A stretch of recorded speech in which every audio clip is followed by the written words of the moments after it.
So guys, in today's video, I'm going to be running you through exactly what it takes to make serious money in online fitness businesses.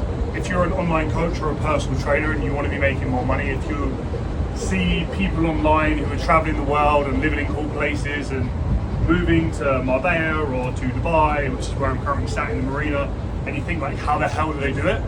I'm going to break it down as raw as I possibly can in this video. Now, the first thing that I have to address is that so many people or so many coaches think they've got this great big problem in their business, where actually they do not have a business problem. They have a personal problem that is reflecting in their business. Take me, I've got ADHD. When I first started out coaching, I couldn't stick to a time clock. I couldn't stick to one piece of work. I was constantly checking my phone, I was constantly getting distracted. So the first thing you have to do if you want to be truly successful is eliminate distractions, okay? What I would massively advise you guys do is, I'm not affiliate of these by the way, go get something called a brick. A brick is something you can buy online. I think it's like 50 quid, which I know sounds like a lot of money, but honestly it will save your life. And what you do is you can set it up so that when you tap your phone on your brick, it disables everything bar text and calls. That's it. No Instagram, no TikTok, no YouTube, no Facebook, no WhatsApp, nothing, no distractions. If you're like me and you're easily distracted, then this literally is a fucking biohack near enough that will allow you to focus on one specific task at a time. That's the first thing you need to do. The second thing you need to do, the obvious one, is you have to be a fantastic coach. I think so many online coaches focus so much on, let me create viral content, let me just message loads more people, let me create a really compelling offer, let me learn how to sell. All of these things are great, but if you're not a very good coach, you're going to gain all these clients and they're going to leave quicker than they even would gain in the first place. So you must become a brilliant coach. How do you become a brilliant coach? Hire someone that is exactly where you want to be in 5 years. Look at the online coaching space and think to yourself, who right now can I see is exactly where I want to be in 5 years? Okay, that's what I did when I started. I started in 2017. I hired a coach in 2016. I learned from him. I asked him questions every week. I sent him check-in videos. I sent him my form clips to the gym. I sent him what I was eating. I asked him so many questions. I then did the same thing 2 years later.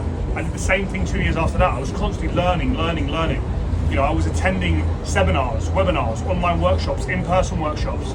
I was traveling up and down the country to meet as many different coaches as I possibly could, and I was just a sponge.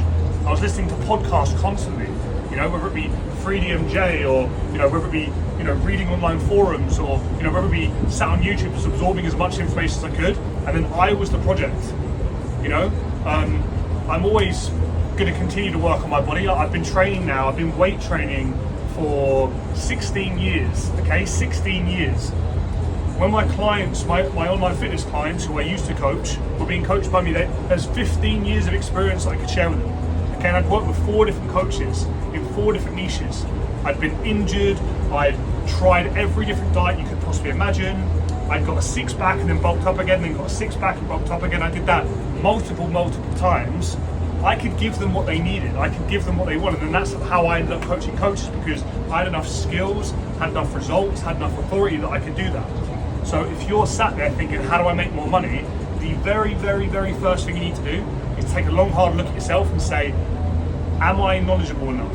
Am I good enough of a coach yet? Do I need to refine my skills? Chances are you can probably always be a better coach, okay? So moving beyond that, if you're an online fitness coach, which is actually a lot of coaches that we work with, that's already been coaching for years. A lot of our clients have already been coaching for 3, 4, 5, 6, 7 years. We've got clients at the moment who've been coaching for over 20 years. For you guys, listen up. There's a very strong chance you are still running your business like it is a hobby. If you continue to run your business like it's a hobby, it's going to pay you like it's a hobby. So you must ensure that at the start of your day, I don't get to pick what time you wake up in the morning, but if you want a recommendation from me, wake up before other people do, you immediately get an advantage. That's my opinion on it. You want to be making sure you're waking up. You don't have to wake up at 5 o'clock in the morning. I like waking up at 6 o'clock in the morning right now. That, at the moment, fits my lifestyle. Wake up at 6, 6:15 to 7:15 every day without fail, non-negotiable, revenue generating activities. Write a list. What generates your business revenue? Is it posting content? Is it reaching out to people and nurturing them online? Is it sending out emails?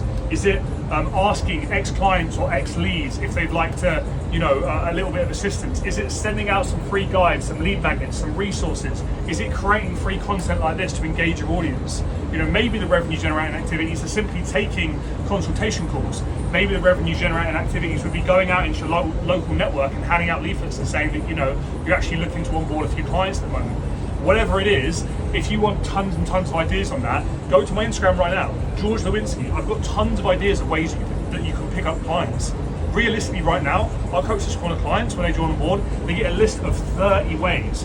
Our job is to have a conversation with them and figure out which 3 to 5 are going to be the best for them, going to save them time, stress, money, and we can just target all of their focus and all of their attention on those 3 to 5 things. That's what we do for our clients. So you must be focusing 1 hour every single day without fail on revenue generating activities. Moving on from that, you need to understand if you choose to become a business owner and if you choose to become an entrepreneur and if you choose to work for yourself, that sometimes things are going to get fucking tricky. Take us. This time last year, we had back-to-back months, 2 months in a row, so 8 weeks, where business was really poor. Really poor. Our posts weren't landing as they usually were. We had 2 staff members that had to leave. We had, instances and things coming up in our staff's personal lives. Things were going great, and then suddenly we had like a group of coaches all leave in one go. And you could be the best business owner, the best coach, the best entrepreneur in the world. That's probably going to happen to you. You need to build some mental toughness and some resilience. Because if you're an online fitness coach watching this right now, and maybe you've never experienced 10 people leaving you in one day, or 15 or 20, the worst I've ever heard of, I say worst, but the most savage I've ever heard of, one of my friends who actually lives out here, whose name I'm not going to mention, he had 24 clients asked to leave in one day. Bearing in mind his team were coaching over 100 people, but still, imagine 24 messages in a day. That's the worst I've ever heard, but that can absolutely happen. Realistically, if we quantify that in terms of numbers, my friend probably would have lost somewhere in the region of about 10,000 plus pounds within one day, which is absolutely insane. So you have to understand it's going to come up, it's going to come back down again, okay? Now, if you are serious about making more money from your online coaching business, you must make sure that you are consistent. I personally would advise doing this with your content. Batch create 1 time a week for 2 hours, okay? 1 time a week for 2 hours, go put it in your diary right now. Mine is on a Thursday. I will sit down on a Thursday. I will figure out exactly what it is that I'm going to talk about. I'm going to figure out the problems that I'm going to solve. I'm going to figure out the way that I'm going to present it. Is it going to be a video, carousels? How am I going to be putting it on my social media page? Then what I do is once I've done all of that, I'll send it. If I've already recorded the videos, I'll send it to a video editor and they'll make it look pretty for me. Or what you can do is you go one step further than that, and once a month, go and hire a videographer. A decent videographer is probably going to cost you about £300 for a session with them. And with that £300, if you've made sure beforehand, you've understood, you've scripted, you've written down exactly what you're going to create. If you did a real one day, a carousel the next, a real one day, a carousel the next, those videos can last you 2 months. That's 2 months worth of content that realistically you can repurpose on the TikTok, on the YouTube, on the Facebook, onto Instagram. That 2 months worth of content that's cost you £300, plus obviously coming up with the ideas beforehand. Now, what I would suggest that you do if you're completely stuck with creating content is you need to write a list. Get really, really raw with this. What are your ideal clients' biggest desires and what are your ideal clients' biggest pain points? Okay, desires, pain points, desires, pain points. And you need to understand exactly who it is that you're trying to be a hero to or that you want to be a hero to. Take that list. The list wants to be pretty extensive. Chuck it into ChatGPT and say, can you please help me to put together a 30-day content plan? It will feed you back the information. 80% of the time, great. 20% crap, fine. Go in, refine it. Change it to your wording. Change it to the way that you speak. Change it to your personality. And that will help you to create so much more content that lands with your audience. And then finally, guys, understand the best and easiest way to grow a service-based business, online fitness coach, is to speak to people. You need to be serving people, okay? Engage with their content. Ask them genuine questions and be curious. Allow people to engage with you. That's what's called inbound lead generation. Polls on your stories, Q&As on your stories. Allow people to opt into lead magnets. Allow people to opt into free guides and trainings from you, okay? Ask people's opinions on your story. Share your sense of humor, for goodness sake. All of these things are going to allow people to land onto your Instagram stories, engage with you, talk to you, and build rapport with you. Guys, I'm going to end the video here today. I really hope that was helpful. When you see people living the dream in Dubai or whatever country it may be, just know that it can be you too. realistically, this has been a goal of mine for the last 2 years. I put an action plan in place to attack it and make sure that it can happen. If you are stuck with a plan of how to do this, is exactly what we do for our clients. All you need to do is smash the subscribe button, smash the like button. We're going to be releasing plenty more videos like this. And if you're not following me already, go drop me a follow on Instagram. I love you guys. Take care. Peace.